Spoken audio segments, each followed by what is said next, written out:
সকলকে আজকের এই গীতা পাঠের ৪১তম পর্বে অনেক অনেক স্বাগত।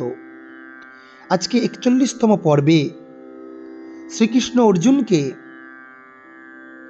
নির্গুণ অর্থাৎ এই ত্রিগুণ আত্মক যে বিষয় ভোগান্বিত জগৎ, সেই জগতের পাশ থেকে কিভাবে মুক্ত হওয়া যায় তার উপদেশ দিচ্ছেন।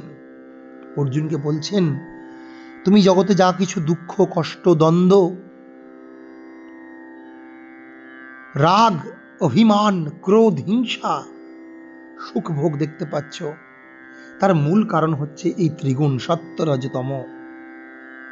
এই ত্রিগুণের দ্বারাই মানুষ কখনো আনন্দ লাভ করছে, কখনো আবার চরম ক্রোধ, রজগুণ প্রবাহিত কামনার দ্বারা আসক্ত হচ্ছে, কখনো আবার সত্যগুণ প্রবাহিত হয়ে হতাশা দুর্দশায়, তমগুণের দ্বারা প্রভাবিত হয়ে হতাশা দুর্দশা এবং আত্মহত্যা করার মতো ঘটনাতে নিজেকে প্রবৃত্ত করছে। তাই শ্রীকৃষ্ণ অর্জুনকে আজকে কি বলছেন, এই গীতা পাঠের ৪৫ নম্বর শ্লোকে আমরা শুনব। ত্রৈগুণ্য বিষয়া বেদা নিস্ত্রৈগুণ্য ভবার্জুন। ত্রৈগুণ্য বিষয়া বেদা নিস্ত্রৈগুণ্য ভবার্জুন। নিস্ত্রৈগুণ্য ভবার্জুন। নির্দ্বন্দ্ব নিত্য সত্ত্বস্থ। নির্দ্বন্দ্ব নিত্য সত্ত্বস্থ। নির্যোগক্ষেম আত্মবান। নির্যোগক্ষেম আত্মবান। এর তাৎপর্য কিনা, বেদে প্রধানত জড় প্রকৃতির ৩টি গুণ সম্বন্ধেই বলা হয়েছে।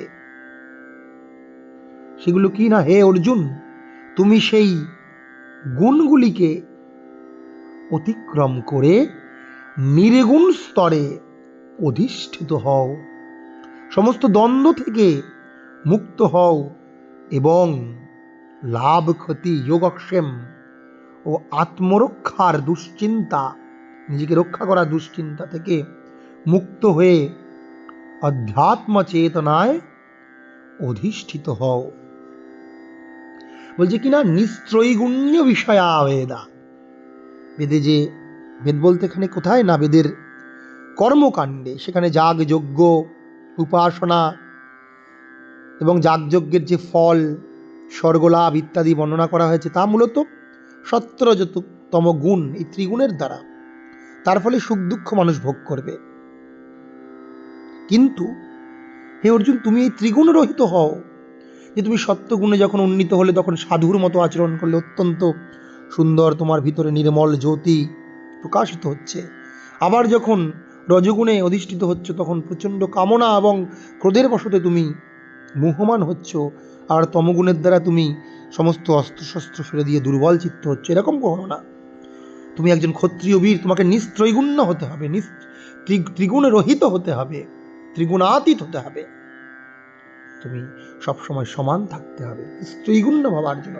নির্দ্বন্দ্ব, সুখ দুঃখ, শীত উষ্ণ, ভালো মন্দ, ঈর্ষা ইত্যাদির দ্বন্দ্বে তুমি কখনো বিচলিত হয়েও না। তুমি নিত্য সত্ত্বস্থ, সর্বদা তুমি সত্যগুণে অধিষ্ঠিত হয়ে সবল সাহসীর মতো আচরণ করো। নির্যোগক্ষেম, তুমি লাভ ক্ষতি হিসাব করো না, যুদ্ধ করলে কি লাভ হবে, কি ক্ষতি হবে।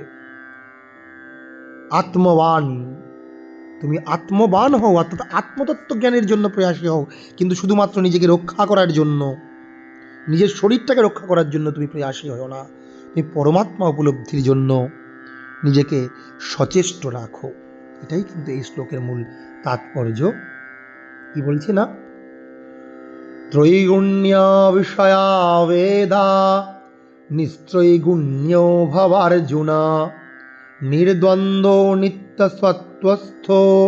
নির্যোগক্ষেম আত্মবান।